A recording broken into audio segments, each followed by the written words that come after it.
How to update QuickTime Player on Mac. Hello everyone, I am Vishaka and welcome to our channel. Now let's get right into the tutorial.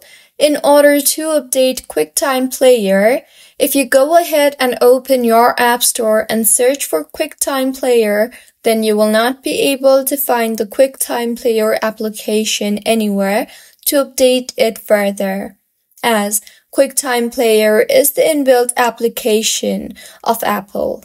So, in order to update QuickTime Player is to make sure you are using an updated version of Mac OS, as QuickTime Player is the inbuilt application. So, tap on the Apple icon on the top left of your screen and then tap on the System Preferences option. Here, navigate to the Software Update option and tap on that and make sure your MacBook is updated to the latest version of Mac OS in order to ensure all the inbuilt application as well as your MacBook are updated to its latest version, and this is how you can update QuickTime Player on Mac. If you find this tutorial helpful, please like the video and do subscribe to our channel for more contents like this.